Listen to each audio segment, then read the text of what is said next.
And he came home one day. He and my mom had gone garage sailing. And so he came home and he said, I got you something. And I'm like, camera. And he goes, and he handed me the shoebox. And I remember I was so excited. And I took it in my room and I sat on my bed and I opened it up and I looked down and I went, what is this?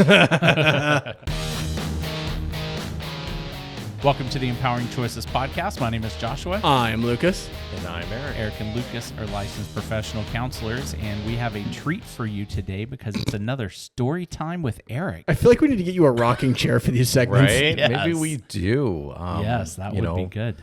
Remember when Shaq did some commercials where he was in a rocking chair? How and big was that rocking chair? Right? And he had a wig and he was reading, kids' bedtime stories. Yeah, we could do it. Sounds like that sounds like a good thumbnail. The Medea, anyway. Kind of. Movies. Kind of that. Shaq in a wig and a rocking chair. Oh my gosh. I swear I remember that commercial. I certainly believe you. There's yeah. been stranger things. So you told me the notes here is when you asked your dad for a camera. There we go. That's the better intro. Right. So because we talk about, how to be invested in your kids' lives, and we talk about how, sometimes they're going to say, hey, I would love to do that, or I want to do that. My dad was a semi-pro photographer. And so I remember him, having, a really cool camera. And it was it a white Canon? It was not a white Canon at that time. Apparently. Apparently that's a thing. Canon. But it was not a Nikon, but it was a Canon, and it was all the raw, mechanical, everything manual type things. Clickety, film camera. And I remember thinking, man, I'd love to be able to do that. I was 6 when I was thinking that. And so I told my dad, hey, I want to take pictures. I want to do this. I want to learn how to do this. And I kept bugging him, and he's like, "Well, let's see, let's see what we can. If you're still interested." And I'm like, I'd come back to him and go, "I'm still interested," because that's a valid approach. Like, right. So kids are going to change interests every about 45 seconds, exactly, and don't buy them $1,000 camera if they're gonna. Right, and so he's trying to use some wisdom there, and I'm also one of the things we say is know your kids, and so when I was really interested and invested in anything, I was really interested and invested. Well, I'd bug him and I'd bug him and I'd bug him, and So over the course of like months. Probably months. Okay. Yeah. Getting a time frame here. Yeah. Again, not 45 seconds. Months. Yeah. And if your kid's interested in something after 6 months, it might be worth like, okay, maybe you like. Kind of what he was thinking. No. And he came home one day. He and my mom had gone garage sailing. And so he came home and he said, I got you something. And I'm like, camera.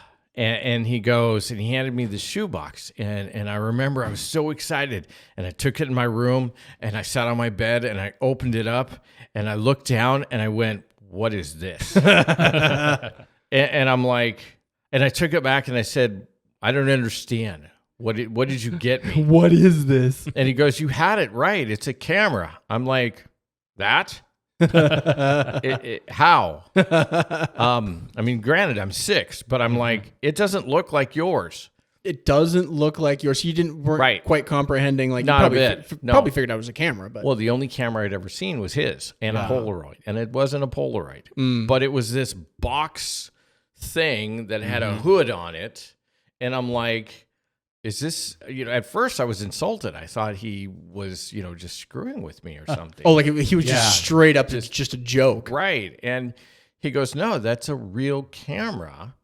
And I thought maybe, you give this a try and see if you're still interested, see if you really like this. And I'm just sitting there just fuming. And I'm like, because it's not like yours. Right. It's not like yours. I want yours. Yours is cool and expensive. But I didn't know it was expensive. I didn't know anything about it. You just knew it was your dad's camera. Yeah. And it looked cool and I got to see through it. And this thing is weird. And, he goes, well, just give it a try. And I'm like, okay, so, he helps me learn how to put the film in there and there are these cubes that are in there. Oh, flash cubes. They're flash awesome. Holy cubes. smokes! Yeah, Yes. those are a little bit old. Yeah, I was like, what do I do with this? They're I mean, practically tiny grenades. right. I'm like, they don't look like Legos, but I mean, I guess you could fit them into Lego things. And he goes, no, they're flash cubes, and you put it in here, and it goes in the hood.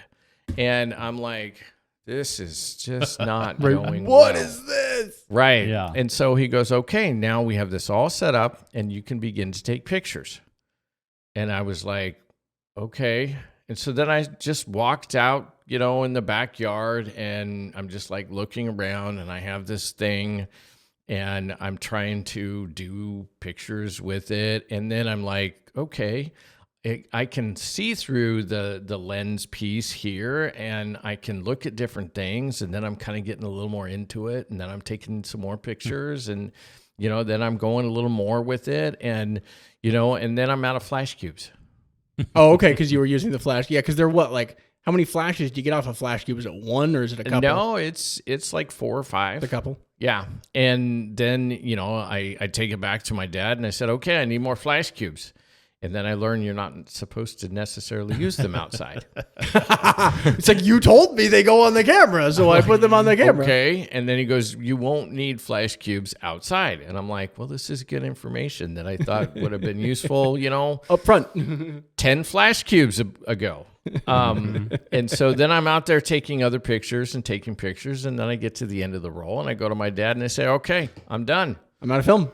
And he goes, what do you mean you're done? I took pictures. It won't take pictures. It's done. Remember, you roll the film. You knew enough to know how that Right. part worked. And I said, okay, let's get it, developed. Make and he it happen. goes, that was supposed to last you for a month. Expectations. I was like, Don't use the flash cubes. Don't use the film. I was like, when did we ever meet, and how did I ever come from with you guys? I don't, you don't know me. I'm out in the backyard taking pictures. I've already shot 8 flash bulbs, and you say, Right. I By the don't time need the them. flash cubes got burnt out in Right. about half an hour, he Yeah. probably should have figured it out. So that was not my dad's strong point.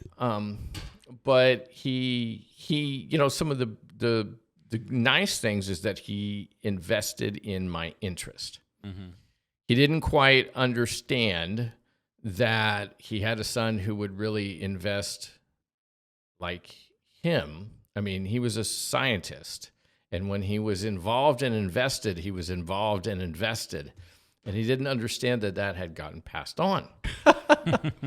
So it was every once in a while I would get a roll of film, and when it gets developed, they were really kind of odd picture things that they, or odd borders and things that they had. And it wasn't until I was in junior high and I got a new gift, and it was a camera. Well, it was kind of a camera. I mean, I opened It was kind of a camera. because I got it for my birthday, and I opened it up and I went, what's this? And he goes, it's a camera. I'm like, oh, it says it, but it looks weird. Again, it does not look like yours. 'Cause I'm Right. still wanting his. Yeah, the one that you've been. Yeah. Mhm. Well, it was a new technology camera. It shot 110 film. Yeah. He goes, it'll be much easier. You just put the cartridge in and you close it, and then you can just, snap and shoot. And I'm like, I can't believe this. It was an advance from Yeah. the flashbulb one. This is 6 years later from the flashbulb one. Mm-hmm. And it definitely was a much better technology and in design. And I'm still thinking, but I still can't zoom up to things. It's still not yours. Mm-hmm. So I'm like out there in the backyard, and I'm in the orchard, and I'm taking some pictures, and I happen to look up, and my brother and I had kittens that they'd just given us, and they were up there in the tree branches, and they were just sunning themselves, like sprawled out in the tree branches. And so I'm like, well, this would be cool. And so I took pictures of them. Those were like some greatest pictures I ever took, was of the cats just, lounging up there. And I'm going around taking some more pictures, and I'm really getting into it. And then I go back to my dad, and I said, okay, I'm done. I'm done. And he goes, that was supposed to last you. I'm like, I know. Right, a we've month, been through okay? this. All right. However, they have 1 hour photo. This is a new thing too. Let's go get these seen, Let's see them. And he goes, yeah, we're not doing that. That costs a lot of money. Oh, because it's new and it's fast and it's Yeah. expensive. And so he took me down to where we could send them off for a week Oh, or Been two. there, done that. Yeah. Yeah. And so like that whole time I am just dying to get back to see these photos. because it turns out you were invested in this idea for more yeah. than 45 seconds. Oh my gosh, yeah. And he actually, a couple of weeks later, we went back to get him, and we're looking at him. And he was pretty impressed with what I had done. He wasn't impressed enough to buy me his camera, but he was impressed, and he gave me nice accolades, and he got me another roll of film. But he let me know that the limit was one a month. And I was like, oh my gosh, unless I want to pay for it myself. And, I had a little bit of money, but not that much. And it wasn't until, gosh, what was it? Maybe it was that summer, I think, where I got to go over to my grandparents and be a part of the haying. So it was that summer, the next summer. And so I got to earn some money. There you go. Yes. And I'm still interested. See, that's the thing, is that I'm still interested. Years later. Yes. And it would have been nice if he would have picked up on that just a little bit sooner. That just would have been helpful. Yeah. I'm a professional photographer today, so I mean, it did pay off. Right. I did stay with it. Decades later. Yeah. Yes. Yeah. But it was nice that he did those things. I'll never forget, because now I've got this money. I've got money. I want his camera. You're in like middle school. I'm in middle school, and we go to a camera shop. And I'll never forget that my dad is doing this negotiation interrogation. It was a bit of both. What's that second word doing there, though? Right. Well, he wanted to see, because he was great with salesmen. Salesmen never really got anything on him. They never pulled the wool over his eyes in anything. He was a genius, and he had a Columbo style. If you've ever seen that show, and a lot of people haven't. Everyone should. Everyone should. Just go watch highlights of Columbo. He asks dumb questions and gets great answers. And he knows all the answers before he asks the questions. And so this guy is like hyping up all these different things, and he sees that he has a kid like in a candy store who wants to buy a camera. And so he's talking about all these different things, and my dad's just going, oh, okay. And he's asking him technical questions. Oh, right. Yeah, really getting into the that he can't answer. But the guy, Not a clue. The salesman has no idea. Yeah, he's trying to sell the most automatic everything to me. And my dad's like, no, I don't think that's a good idea. And I'm just sitting there going, I want a camera. That's all I want. And when it was all said and done, I walked out with a Pentax K1000. All right, so enlighten us, for those of us who don't know what those serial numbers mean. It was not my dad's camera. It was not my dad's camera. That's the bottom line here, folks. Bottom line. He had a Canon. He got me a Pentax. I'm like, not the same. It's not the same. Why are we doing this? And I still to this day do not know why he would not get me a Canon like he had. A Nikon was out of the question, because anybody who knows anything about photographers, you're always in one camp usually. You're a Nikon or a Canon or a Sony or a Pentax. You're not kind of an Apple PC. Yeah, you don't have one foot in each. I do have a tablet though, which is Apple. Mine have just broken a bunch of rules, and I have PC person. That we'll have to work on that. Did your dad, so like the thing that I would think of is, if I was in a situation like that and this was my kid, I would absolutely want them to understand the gravity of the amount of money that was being talked about, right? It's like you came into the store with however much money it was, $50, and then it's like, okay, 500. You came in with $500. Okay. Yeah. Do you remember how much your dad's camera would have cost off the shelf? No, he never enlightened me.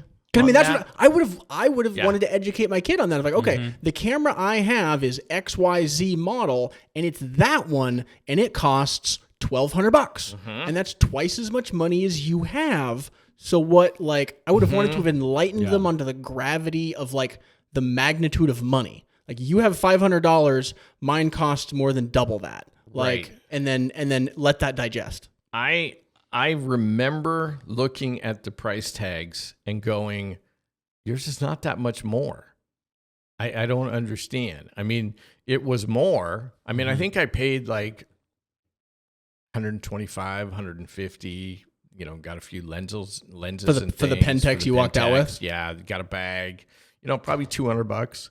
And it wasn't that much more for his camera. Okay. So your recollection was that you had enough money to buy the one he had. Right. Now, what I am, as I go back and think about that, is I'm wondering how much my dad did know me. And because, see, Pentax and Canon lenses, they weren't at that time able to fit on each other's bodies. Not interchangeable. They're not interchangeable. Now you have things that you can interchange with on any kind of lens. But I'm wondering, because he had, a few nice lenses, and I'm wondering if he thought that if he got me the same camera, that I would then appropriate. And would He you was have? protecting his lens. Well, sure I would. See, okay. Yeah, I mean, of course, because So there's a line of reasoning there that might have been reasonable to consider. I've thought about that because you can take a picture of a butterfly and you've got the picture of the butterfly, but if you can go right up to the butterfly's eye with a lens and you don't have to get that close, oh my gosh, I'd be all over that. Macro photography. So macro photography, telephoto pieces. And, I just kind of wonder if he was trying to kind of protect some boundaries of his own things in there. His reasoning was, let's see how you do with this one for a while. It's the exact same reasoning. It had been, 8 years? Yeah. Right, for the other two. I'm like, really? How did I do bad with the other ones? I still had that stupid box one. Sure. I think I still have that stupid box one. It's Oh man, you should have brought that in. I should have. That would have been freaking amazing. I should have brought it in. If you remember, like, bring it in, we'll take photos of it and put them up next to the video or something. Yeah, I should try to find that kitty picture too. There you go. I was gonna do that. See, when I get rushed on these things, I just don't get all everything in there that I need to. Oh, it's just infuriating. No, but I think that's why. Because I remember, because the K1000 was a very, as he put it, nuts and bolts camera. Meaning it had a lot of manual settings. A lot of manual settings. You will learn photography by using this camera. Shutter speed and the whole business. Yeah, the whole thing. It haunted me forever. Haunted me. That's an evocative word there. Right. Well, I got into high school and they're like, okay, I want to take photography class. And they have one. Mm-hmm. They're like, you have to have a camera. I'm like, I've got this one. And the 3. teacher looked at it and he put his glasses on and goes, oh, you've got a nuts and bolts camera. I'm like, really? Again? And you can tell in his tone of voice it was a little like denigrating. Yeah, yes and no. I mean, he wasn't denigrating, but at the same time, you could tell there's better cameras out there, and I don't have them. And he's like, you've got one of those. It's not like a Hasselblad where it's like, oh, you've got one of those. No, it's like, oh, you have one of those.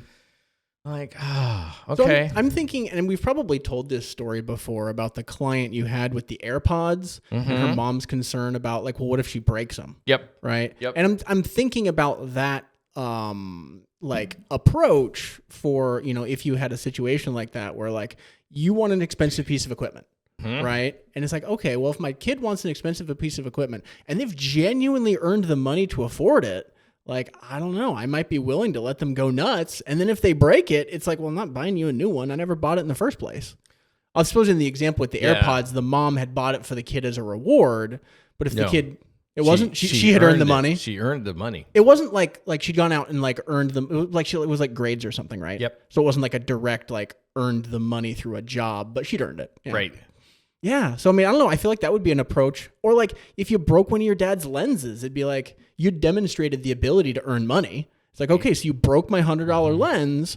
now you've got to go like buy me a new one. And what I'm going to throw into that is you got to know your kid. Sure. Like with the girl with the AirPods. Yep. Mom's immediate assumption was when she talked to me, she will lose them within 3 days, and I will have to go back and replace them. What an amazing set of expectations that she had just dug herself into. Yes, and that's where we started to work from. Is why, Right. And, why is that necessary? What she's other like- options are there? Yeah, she's like, well, she doesn't have money, and I'm like, well, but you offer her money every semester. And if she loses them, then her next semester's worth of money has to go to replace them. If she wants them again. Yeah. Well, and with that particular child, it really needed to be whether she wants them again. That because, some kids will just think I can just get everything and it can just, throw away and then I'll just get something else. And so you have to know your kid in there. Whereas I think my dad knew me well enough to know that I would not be able to resist, borrowing, commandeering, nautical term. his lenses, yes, because I actually did try to put them on my camera. That's how you found out they weren't compatible? Yes. Well, it's not that he didn't say they weren't, but it's like, oh, yeah, sure, whatever. You also said those were good cameras, but... Right, with enough duct tape, it'll convert it. It's fine. It's fine. Right, Don't worry about yeah. No, so I did try, and it didn't work. And I think, that's kind of where he was coming from, is I know him well enough to know that he's going to go nuts. And so the camera that he bought me was a little more sturdy in its built, how it was built than the one that he had. And, so again, he was kind of on a little slow path of let's see how you do. Some of the pieces though, that I know he could have done better is he could have said, hey, now that you've got your camera, I've got my camera, let's go take pictures. Well, and I would have contemplated as an alternative approach to consider, like if you were super interested in your dad's camera, did he ever let you use it? Only when he was right there and only for a couple of pictures. So very It limited. was very, very limited. He loved his camera. Okay. And he was a great photographer. And I totally, having had now other cameras, I totally understand the bond. You can empathize? Oh, very much so. Like, would you hand your son your camera? Was that a serious question? Well, I mean, for the purposes of this discussion, yes. No, that was the answer. Was that a serious question? So you can empathize with your dad. I totally. Now, my son has taken pictures with my camera. Yeah. But now put that strap up there. Like, well, you don't do that. Now you do that. You will do that. Okay, I want to get the big lens. Which lens? The white one. The one that's 4 feet long. The white one. It'll be fine, Dad. I don't know. I saw that guy walking down the street one time. He had a camera slung over his shoulder, and the lens was like hanging down to his knees. Yes. Well, now that one, because we were looking at the lens that you showed me, before we started, but the one you just described is about $5,000. Oh, a lens that has the ability to, Anything you see at the NFL. Oh, right. That's at least 5,000 and up, depending on where it goes. Oh, yeah. That was the thing is that when I got the money from my inheritance, one of the first things I thought of is I could buy that lens. I could buy that lens. I could buy that the lens. one that's as long as my arm. Right. Because they're awesome lenses. But no, the one thing that he didn't do is go relationally, like pull me aside and go, let's go take pictures. Let me show you. Even if it was with a crappy camera. Or even now, he would look at my pictures with the crappy cameras, and he would give me his advice, his compliments. These were all really good. But then when I had a camera like his, it's not like, hey, let's go take some pictures. Let me show you what I know. And this angle, this lighting. Pay attention to this shadow. Yeah. And it's, to be fair to my dad, I don't think he was a teacher. I think he was able to be just a natural artist with things. But even if he just took me to different places and let me take a bunch of pictures, and then, we got the film, and then he, gave me compliments and encouragement. So, I mean, that's where my dad kind of fell short in how he was supporting me with my interests. And that's where it's like, okay, this is a great way that you can, once you find the interests of your kids, and then you can join them in some of those pieces, especially if there's things that they're picking up from you. Right. Well, I think this is kind of like the addendum to the discussion around which tennis player is it that you keep using as an example? I never remember the names. Boy or girl? The guy who had the misfortune of picking up a tennis racket at age 3. Andre Agassi. Greatest tennis player of all time. Right. He expresses, I had the misfortune of picking up a tennis racket and then was forced to play tennis and hated it. Your approach in your own life to photography would be like the way you would hope somebody would become an incredibly skilled person would be through the child's own interest and drive, and as opposed to someone forcing them to do it. This is an example of like, oh, you could start at a young age on a task that you were really interested in, right? Because you hear about like, you can't be a world-class violin player unless you start at age 3. And like, maybe, obviously I see your face, but like, but maybe there's a 3-year-old who looks at a violin and goes, I want to learn that. Right. And it's driven by the individual themselves, which sounds preferable to, Mr. Agassi's, experience. Well, and with what you said, you can't be a world famous, unless you start at age 3. Well, I didn't say I believe that. I said I've heard No, that. I know, and I've heard that too. And the thing that makes me cringe is it's like, how come everybody who wants to pick up a violin, it's going to be world class or nothing? Oh gosh, yeah, that's a real approach. It's like, well, okay, maybe you can and maybe you can't. I mean, Kid Rock locked himself in his room for 6 months and taught himself how to, play 3 instruments. So, but that was motivated by himself. It was, but he did it as an adult, not at the age of 3.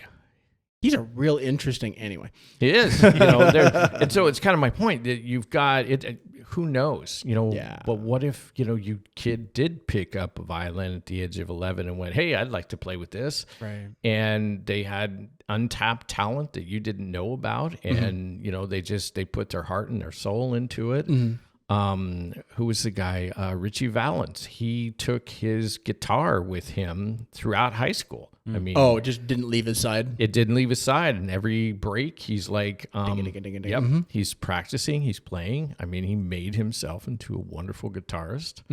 And I can't even remember who it was who got him that guitar. But and I get it. I mean, there are many things that we as kids are going to say, I want to do that, and 45 seconds later. Right. I mean, you got to know your kid. And, like when, gosh, what was it, middle school? And my parents said, okay, you boys have to do something, either sports or club or Boy Scouts, but you have to do something in addition to school every quarter. And if it's band, it's an entire year. Because that instrument wasn't free. Yes, that instrument wasn't free. We'll pay for it, but you have to do it for a year before you can decide you don't want to do it. And I did that. I did like the drums for a year. I don't think my brother did any instrument. But helping them to have the boundaries and the structure, and then allowing them to learn how to reevaluate.